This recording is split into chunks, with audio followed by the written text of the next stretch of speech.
Peter, picture this. A harsh winter has finally come to an end. Exhausted and ragged, America's Revolutionary Army soldiers are huddled in tents. It's Valley Forge, it's 1778, and on a makeshift stage, a group of George Washington's officers are putting on a play. It's called Cato, a Tragedy. So they put on togas in the middle of a war.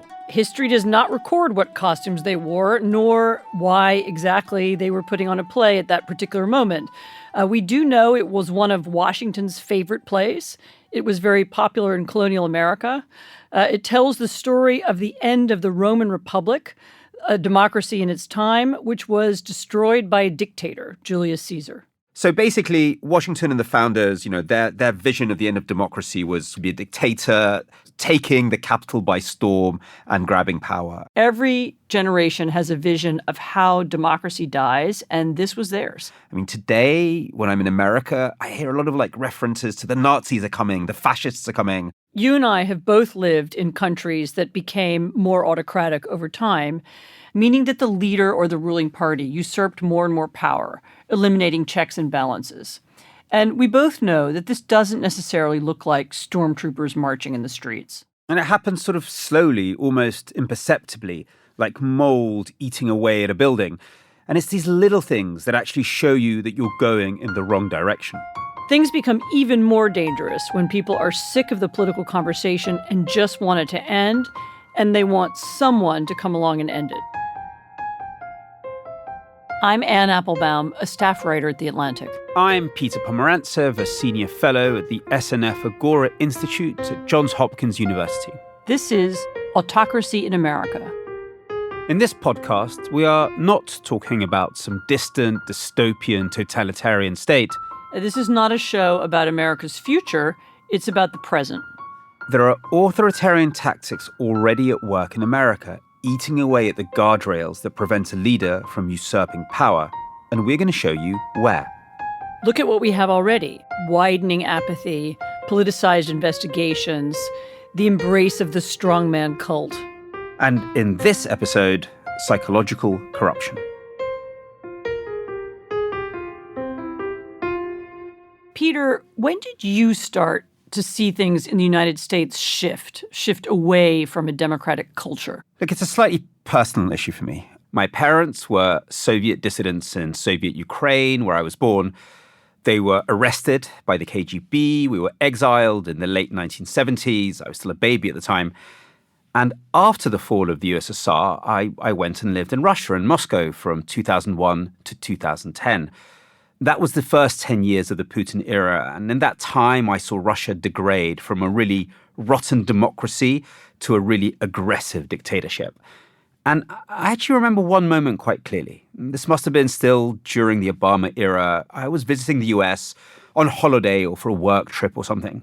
And I suddenly found myself among groups of people who subscribed to this idea of birtherism, that Obama had not been born in America. Exactly. And if he wasn't born in America, then he's not qualified to be president. But it was the way they were talking about it. I mean, the evidence was not important to them. I mean, you could provide loads of evidence that Obama had been born in America. That wasn't the point. The way they were using this conspiracy was a kind of a real warning sign. This wasn't like, the Kennedy assassination where people try to find the truth out. Here, people I met who signed up to the birther conspiracy didn't care about evidence. They said things I heard in Russia when it was fading into dictatorship. They would say, the truth is unknowable. There are no such things as real facts or even evidence. But what did matter was how you signaled your political affiliation by making a conspiratorial statement. Yep, and this is exactly how a conspiracy theory, a big lie, functions in an autocratic political system. It helps the leader, the autocrat, establish who's loyal, who's on our side, and who's not. If you promise to believe in the made-up story, then you can work for the government or the party or whatever. And if you don't, you're out. And so this then, and not merit or hard work, determines who gets promoted and who runs things. To show that you belonged to the Putin system, you had to repeat absurd lies that people Putin was arresting were guilty of totally absurd charges. You had to agree that Nazis were taking over Ukraine. That could be socially very awkward at first, and people could get quite aggressive, especially when they were drunk. And after a while, it just became dangerous, because if you disagreed with these absurd statements, with these conspiracy theories, then you were essentially an enemy of the state. And that would become incredibly dangerous. When I first saw birtherism unfolding in the U.S., my first reaction was, no way is this happening here. Americans can't fall for this kind of garbage. Why did you think Americans were immune, just out of interest? Wrongly, I imagined our political system is too big and our democracy is too well anchored and people don't believe in conspiracy theories. And obviously, I was wrong. Once you get into this world where truth is a subset of power, it basically means that you can't have democratic debate anymore. Eastern Europeans are familiar with the idea of ruling by conspiracy. But in contemporary America, this is new. And it's so new, in fact, that I'm not sure Americans realize the significance of it. In May of 2021, Donald Trump accused me of deleting files from the 2020 election. And that was, it's just hard to describe, but it's a little bit like the Eye of Sauron, with that when it's turned on you, you feel it, and people start contacting you, and you get a lot of ugliness directed your way. Stephen Richer is an election official in Maricopa County, Arizona. And this disorienting accusation began at first as something completely impossible for him to imagine: that the president knew his name and was releasing statements directed at his office. Tonight, a bitter feud erupting among Arizona Republicans over an election audit of the state's most populous county. Trump released a statement yesterday saying, quote, "The entire database of Maricopa County in Arizona has been deleted. This is illegal, and the Arizona State Senate, who is leading the forensic audit, is up in arms." At first, it felt somewhat impossible for Richard to take this kind of accusation seriously. He knew it wasn't true.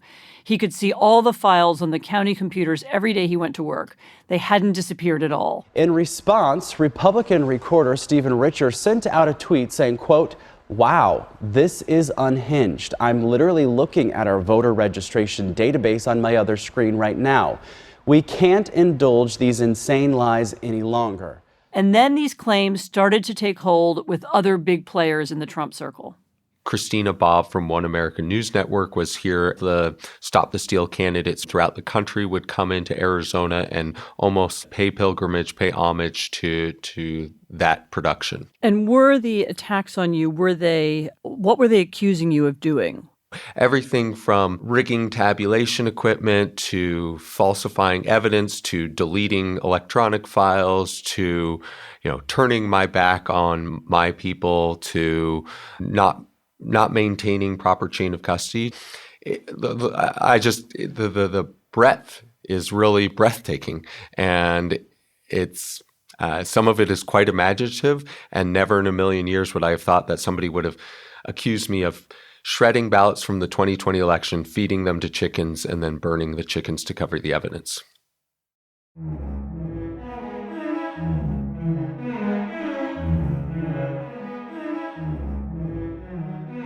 It's something right out of the sort of absurdist stories that you hear about politics in Eastern Europe, where the regime is using absolutely nonsensical charges against you, and their very absurdity shows that you're kind of powerless to fight back. Because how do you fight back against somebody accusing you of feeding chickens with election ballots?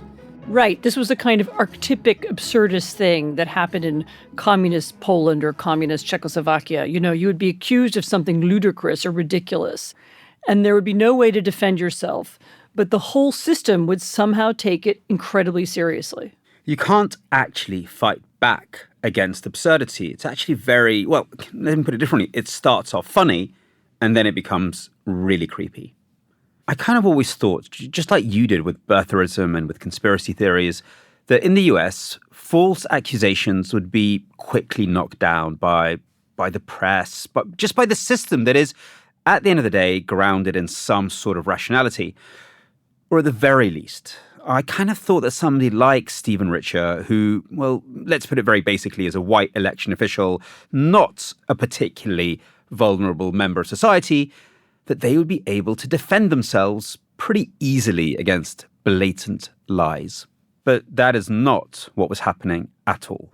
No, in Maricopa County, which is a completely ordinary part of America, we see not just accusations of fraud, but ridiculous accusations of fraud, and they were being taken seriously. I remember vividly one of the meetings I went to in front of a group of about 50 grassroots activists in the Republican Party. And the first question they asked was, were the tabulation machines in 2020 connected to the internet? And we had just had 3 professional elections technologies companies come in and test that very thing, among other things. So I knew categorically, as sure as I possibly could, that the answer to that was no. But you could look into their faces and see that that was not going to go down well. And I said it, and then it turned into just a lot of shouting, a lot of obscenities, and then ultimately following me out to my car.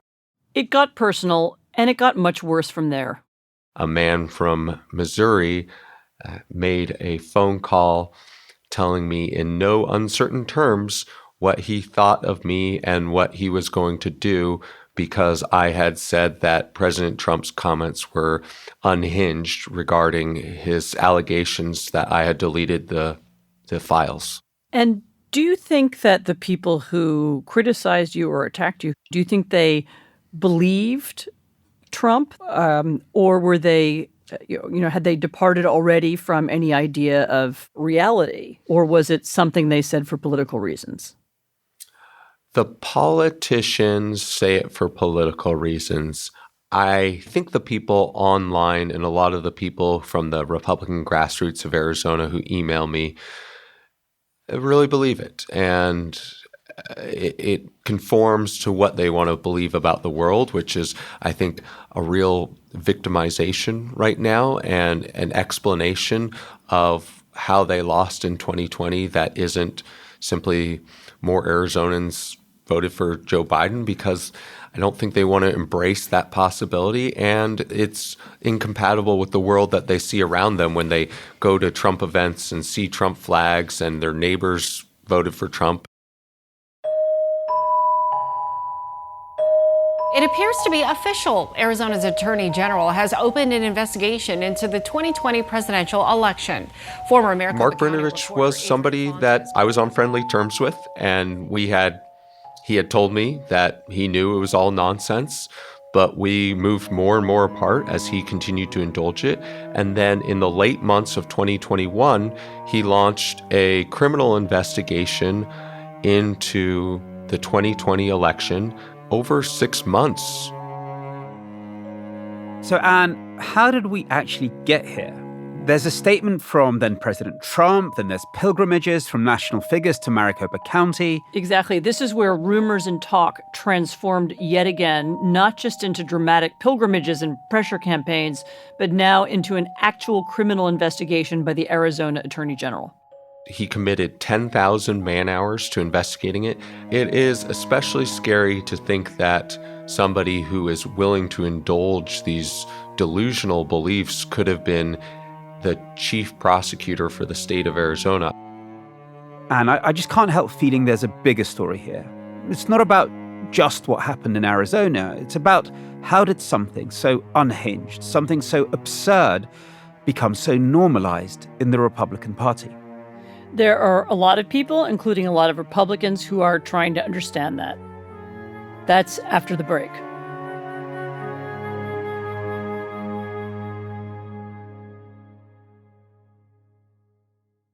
This podcast is produced by The Atlantic and made possible with support from the SNF Agora Institute, an academic and public forum at Johns Hopkins University, dedicated to strengthening global democracy. Learn more at www.snfagora.jhu.edu.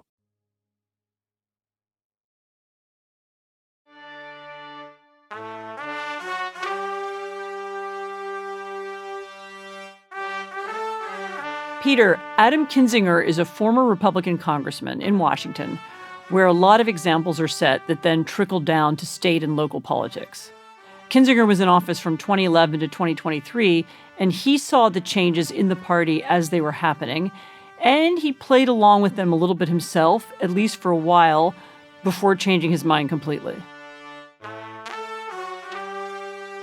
Yeah, so, I was raised during the time of Reagan when I started to pay attention to politics and, always just really believed in the role of America. I mean, I grew up hearing that America is this force for good. I was alive during the Soviet Union. I saw at a young age the Berlin Wall fall. I saw the Iron Curtain torn down. And I gave credit for that to the Republican Party, the party that was unabashedly pro-America. Peter, Kinzinger was very idealistic, like many people who joined Congress. But then he discovered that the reality of politics wasn't always so noble, and that to be part of the party, sometimes you go on TV to say things that rally the base. Yeah, well, look, this is obviously a reason why I think we need real border security. It's not a threat, but that ISIS has grown to where it even eclipses al-Qaeda. Congress may be unpopular. Look, we all get that. We understand it. But that doesn't mean Congress doesn't exist. That doesn't mean you conveniently get to throw out the Constitution. Kinzinger's ability to speak for the party on TV and elsewhere got more complicated because right after Donald Trump's inauguration, immediately, Trump started saying absurd things about how he'd had the largest crowds in history. No one had ever seen so many people on the National Mall. Yeah, just shortly after that, dismissing what we see in pictures.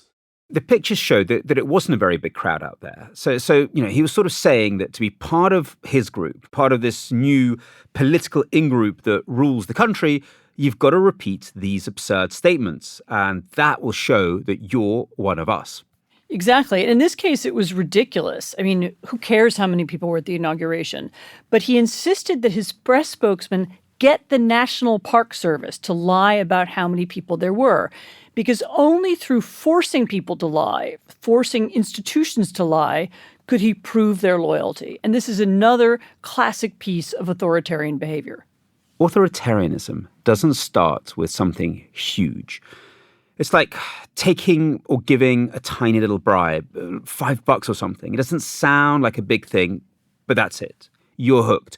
And then it's just like cotton candy. It reels you in. It just gets bigger and bigger and bigger and bigger.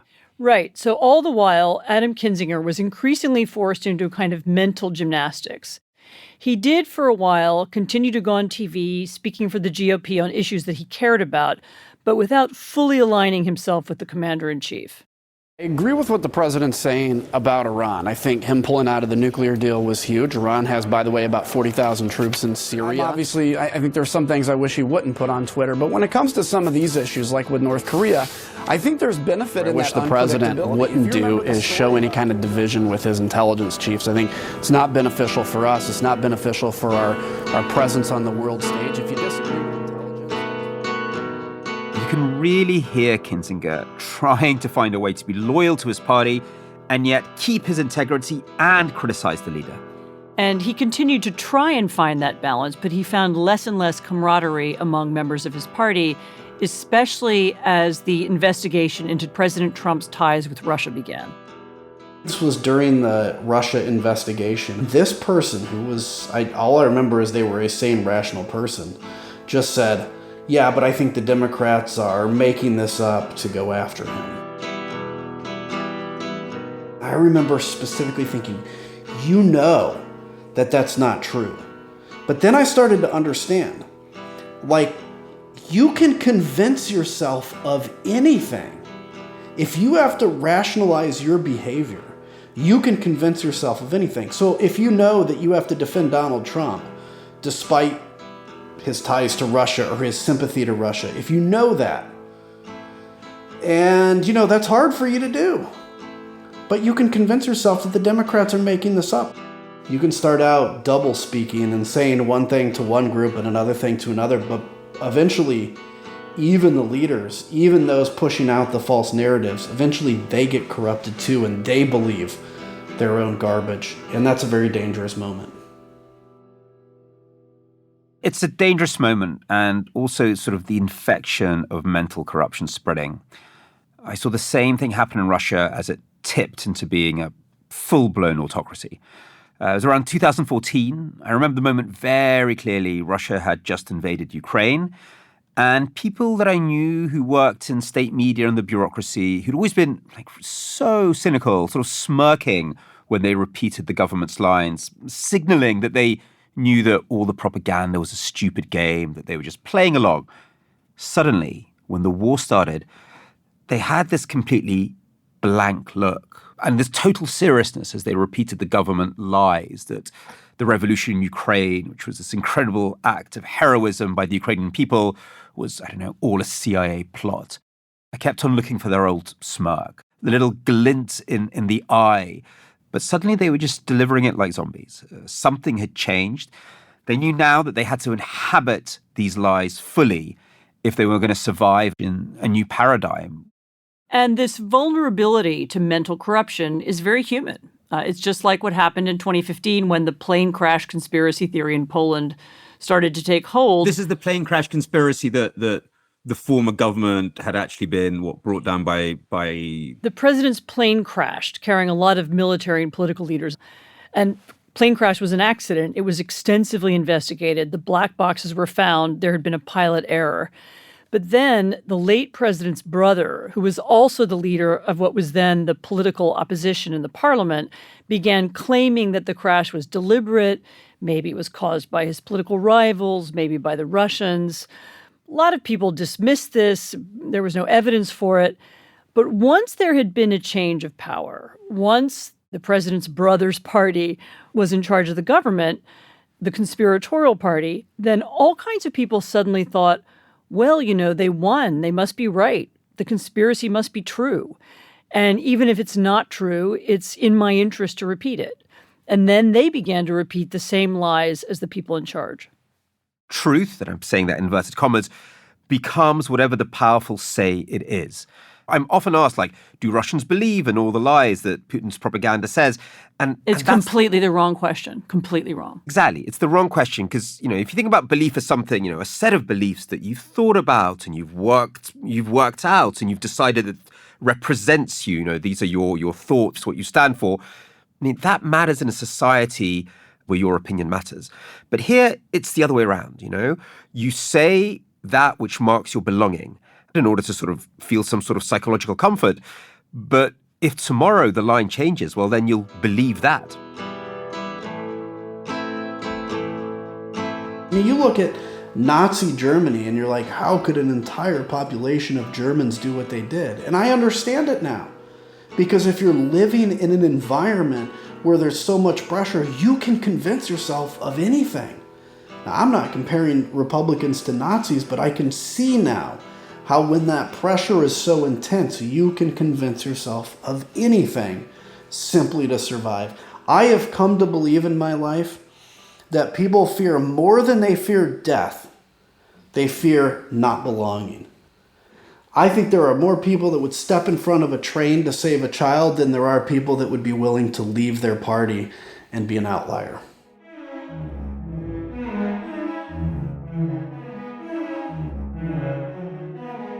For me, I find it somewhat petrifying because basically this means a political system where truth and facts and evidence, that they aren't a currency anymore. You can't have a democratic debate about anything, really.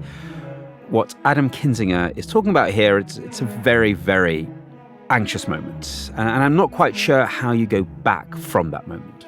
And of course, it's also true that once you aren't having a conversation about reality, you're not talking about things that have actually happened, then you're in a different kind of political conversation. Then all you have is anger and emotion and people expressing themselves in order to confirm their identities or to attack somebody else's identity. And then you're not talking about healthcare or roads or how to build bridges, where the next investment should be or how high taxes are. Instead, you're in a different kind of politics. And I do think that America crossed into that world. There might be something else going on as well, because at some level, people who are inhabiting this anti-fact, anti-truth identity, at some level, they must always know that that's not quite them. Even if they're now performing it very seriously, they're still performing it. And Yeah, so when you're they saying see there's a cost, there's a psychological cost to having a kind of double life. Yeah. and when they see someone like a Kinzinger calling them out, saying, "Hold on, you weren't like this before. This is not true," then that sort of just causes this sort of visceral anger at them. Yeah, I think it's anger because someone like Kinzinger is letting down the side, but also he's able to say things in a freer way, and there's a kind of jealousy there as well. That's also the moment when he was ostracized. And for Kinzinger, it finally happened when he made his decision to vote for the impeachment of President Trump. Congressman Adam Kinzinger is one of a growing number of House Republicans to publicly say they will vote to impeach the president. To me, I think by the time that impeachment vote came up, I was blown away that it was only 10 of us. I mean, when I broke with the GOP, yeah, I guess there's any number of ways people react. Some were confused. Did you become a Democrat now? Are you a Democrat? Like, you only have two options or something? Like, the idea of being somebody that actually could think for yourself was foreign to these folks. And so when you make the decision to go against the party, to leave the party, first off, you realize who your friends are, and then you realize you don't have near as many as you thought you did. Can you remember any specific people who dropped you or who were nasty to you? Oh, yeah. The guy I fought with in Iraq sent me a text that said, "I'm ashamed to have ever flown with you." Wow. And that's, there was nothing about our friendship or our time in Iraq together that was political. We fought the enemy. But all of a sudden, he's ashamed to have fought in a war with me because, he disagrees with my political stand? What Kinzinger found when he was speaking freely was not only did his relationships with people around him change, but his whole life became much more dangerous. We had people, all in the name of Christ for some reason, and I say this as a Christian, it's embarrassing to me for people to say that they want the Lord to strike me and my family down. Why? Because I told you the truth? Because the Bible I looked at, the truth was what you're supposed to be telling. People wishing my son, who was 6 months old at the time, would die. I mean, these are the kinds of things that you just you realize the rot in people's lives. But I was less concerned about those making calls and leaving messages when they're drunk on Fox News than I was about the people that wouldn't bother calling, because to them, it would be some just battle to go and kill a congressman, right?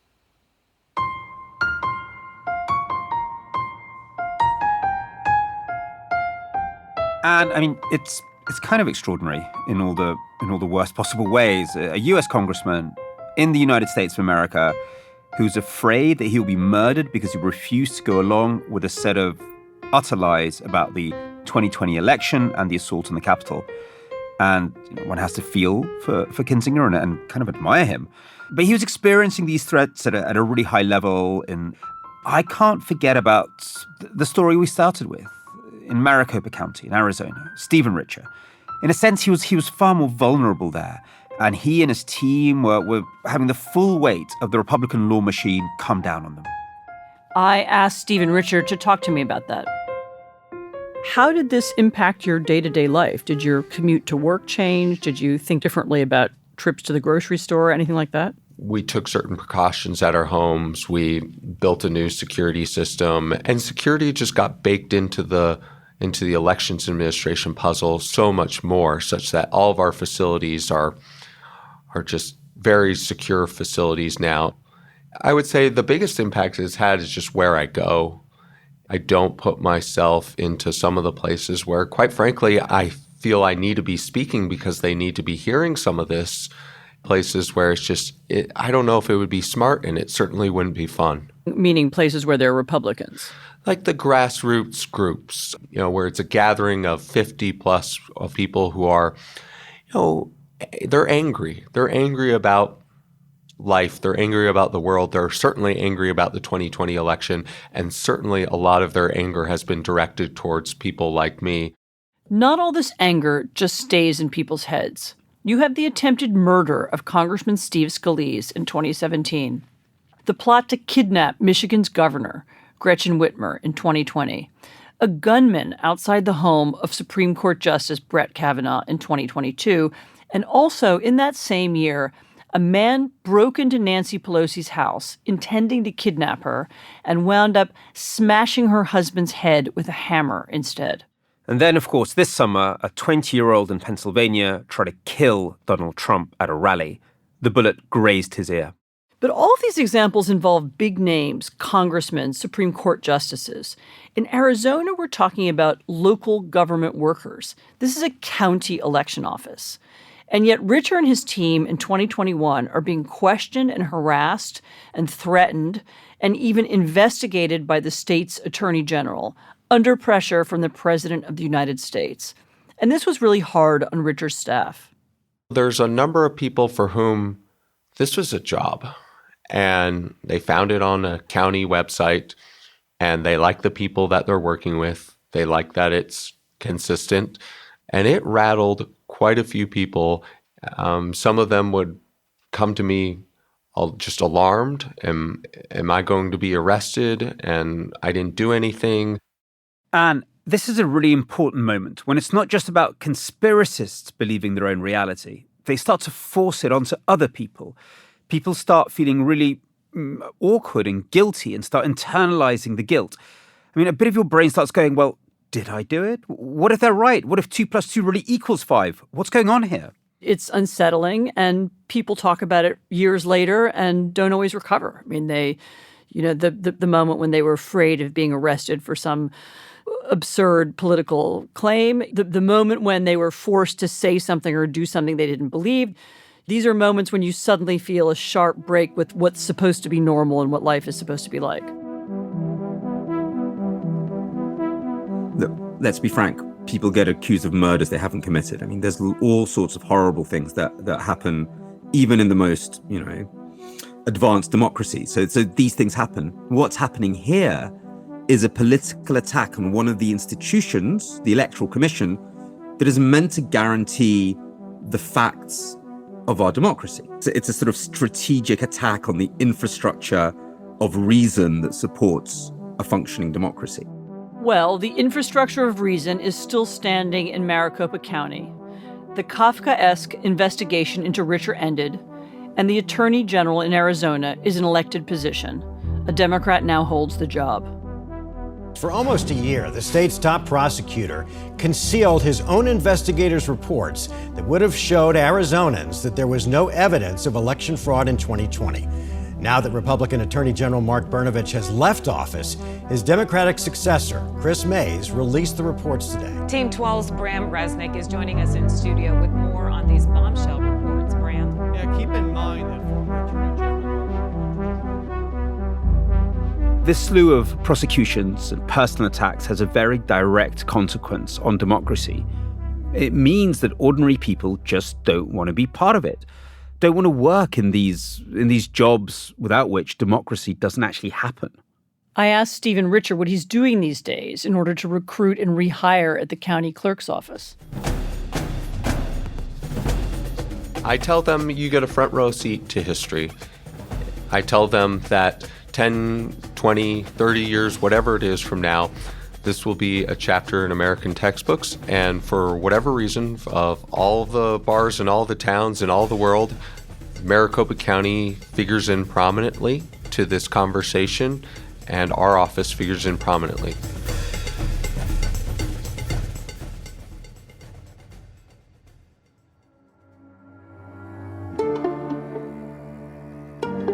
Autocracy in America is hosted by Peter Pomerantsev and me, Ann Applebaum.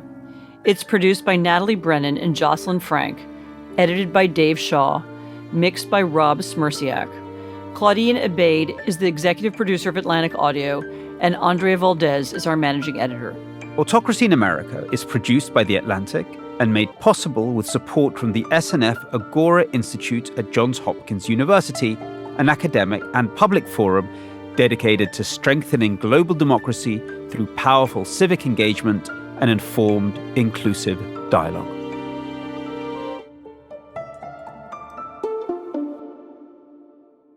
I suppose that was a happy ending of a kind, although this summer, Richer lost a Republican primary. The investigations ended, but many Arizonans continue to believe that the 2020 election was stolen. And what happens if the courts are undermined and are willing to go along with that conspiracy? What if the psychological corruption becomes political corruption? What if the online mobs shouting about conspiracy theories and the people calling congressmen to threaten their children, what if those people get control of a congressional committee, a government department, or a courthouse? It's beginning to happen already. That, for me, was a real, oh, wow moment, because I thought, surely we're not that far gone. And then I realized maybe we are, actually. That's next time on Autocracy in America.